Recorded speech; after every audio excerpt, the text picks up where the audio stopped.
Did ancient humans not wipe their butts? The answer might surprise you. Everyone poops, but how did they clean up? Before toilet paper, things were very different, and sometimes very gross. Let's start at the beginning. Prehistoric times. Early humans had no paper, no cloth, no sponges.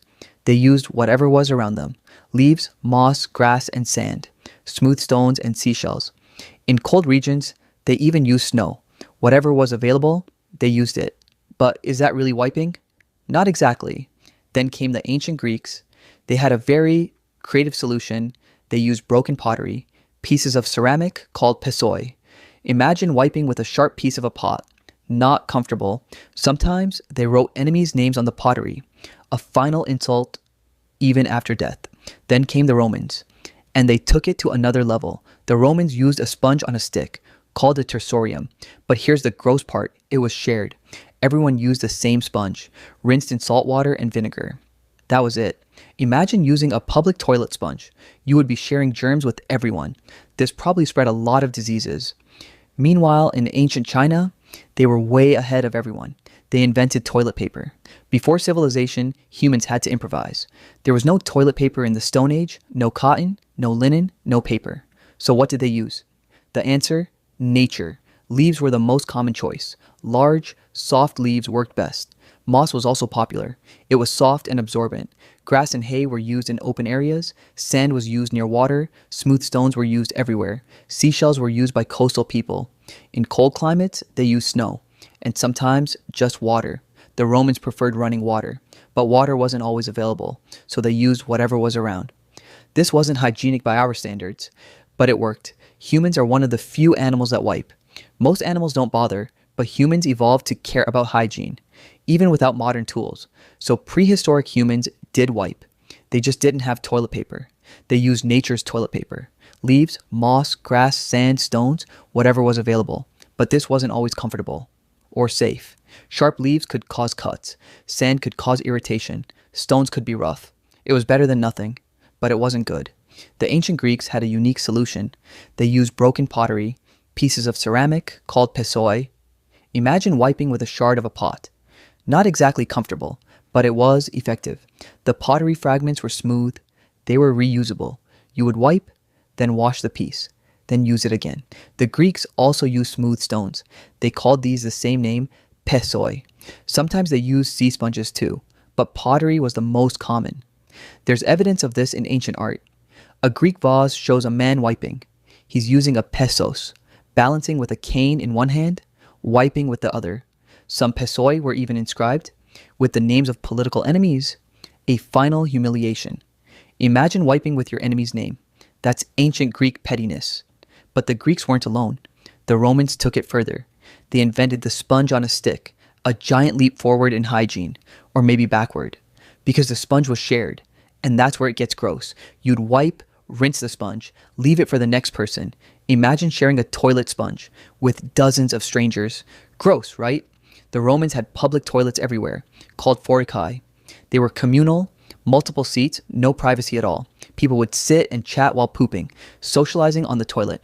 And then came the wiping. They used a tersorium, a sea sponge attached to a stick, like a modern toilet brush, but for your butt. The sponge was kept in a gutter, filled with salt water and vinegar. That was the cleaning solution. But here's the worst part. The sponge was shared. Everyone used the same sponge. You'd wipe, rinse the sponge, leave it for the next person. Imagine sharing a toilet sponge with dozens of strangers. Gross, right? This probably spread a lot of diseases. Intestinal worms, diarrhea, infections. The Roman toilets were unsanitary. Despite their advanced plumbing, the Romans had amazing sewers, but their hygiene practices were terrible. The shared sponge was a bad idea. Sometimes they used other materials, leaves, moss, or water, but the sponge was the most common. It was reusable, cheap, and available, but it was also disgusting. This is why Rome had health problems, from poor hygiene. Meanwhile, in ancient China, they were way ahead of everyone. They invented toilet paper as early as the 2nd century BC. That's over 2,000 years ago, but it wasn't widely used at first. The first documented use was in the 6th century AD. A scholar named Yan Zhitui mentioned it. He wrote about using paper for wiping, but he was very careful. He said he wouldn't use important paper, like paper with religious texts. Only cheap paper was used. The Chinese also used hygiene sticks, made of wood or bamboo, wrapped in cloth or cotton. These were like early toilet paper. By the 14th century, it was mass-produced. Sheets were made for the emperor, 2-foot by 3-foot sheets. That's a lot of toilet paper. The Chinese were centuries ahead. While Romans used shared sponges, the Chinese used disposable paper, much more hygienic. The Arabs visited China and were amazed. An Arab traveler in 851 AD wrote about it. He said, "The Chinese use paper to wipe. They don't use water. Just paper." This was revolutionary. The rest of the world was still using stones and shared sponges. While China had disposable toilet paper, it would take centuries for the West to catch up. The West didn't get toilet paper until the 16th century. Medieval Europe was not hygienic. They had no toilet paper, no sponges on sticks, no running water. So what did they use? Wealthy people used rags, cotton or linen rags. They would wash them and reuse them. John the Fearless had a supply of rags. He was one of the lucky ones. Poor people used hay or straw or dried grass. Moss was also common. It was soft and absorbent, but it was also rough. Some people used leaves or sticks or just water. If they had water, medieval hygiene was terrible. People rarely bathed. They rarely washed their hands. They rarely wiped properly. This spread disease.